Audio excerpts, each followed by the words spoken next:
I like to start, you cut off the stem end, tends to be a little bit bitter. The little tip end, sometimes you just want to take the little feathery piece of the root off. Now, instead of taking all your time to try and cut it evenly down, how long do you want your carrot sticks? Cut it into that length first. From there, it turns out to be much more manageable to cut it right through on both sides. Lay the flat end down, and then you can cut it into your sticks the size that you would like.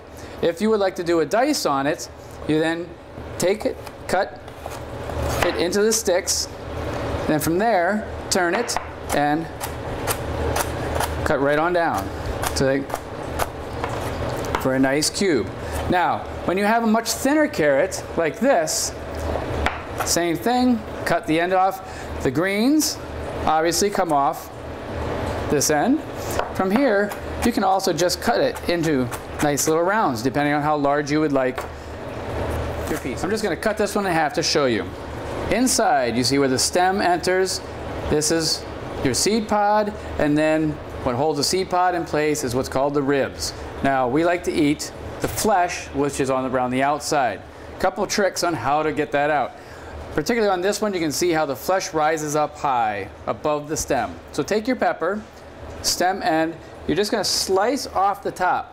So you see the ring comes off, there is your core, put your fingers in, boom, out it comes. Now, some seeds sometimes come loose, you can knock them out. Now, if we want to julienne this or cut it into strips, cut it down the middle. If you need to remove some more rib, just like that. Now, on a pepper this long, cut it in half, and here you go.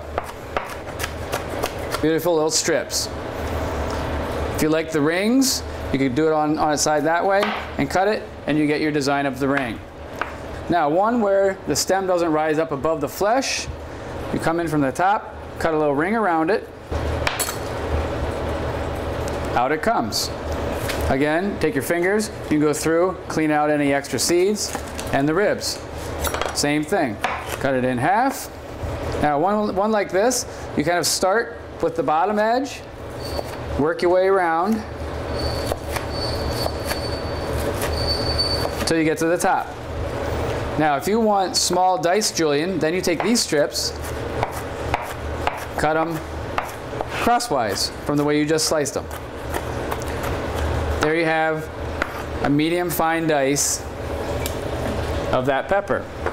Now you go to another kind of pepper where it's very narrow, and again, the stem doesn't go below the flesh. Slice the very top off, and there you see it right there. Now you can take a smaller knife, loosen the ribs that are holding that core, and again, just reach in, pull the core out. In this case, they're very small. Now from here, on these smaller peppers, or even the bigger ones, this is where you can stuff the pepper and bake it or roast it. Or if you wanted to go ahead and slice it up, cut it in half, and again, you're cutting it into little julienne strips, which then again, if you like it smaller, turn it perpendicular and cut it crosswise again. Ones this small are great for garnishing soups or on top of salads or meats. That's the trick to a hot pepper, same as this last one. We're going to just take the very top off. Now, because it's a hot pepper, either wear gloves and do the same thing and dig it out, or you can, again, cut it in half, lay it open. Now, very carefully, not trying to touch the inside flesh, take the tip of your knife, and you go right under the ribs to take the core and the seeds out.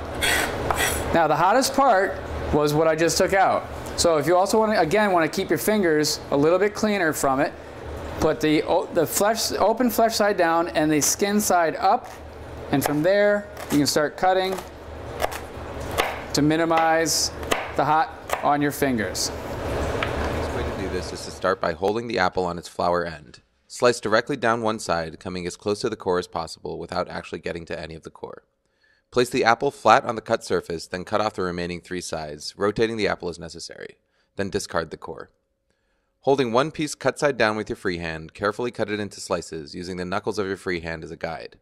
Repeat this with all of the apple pieces and cook immediately to avoid discoloration.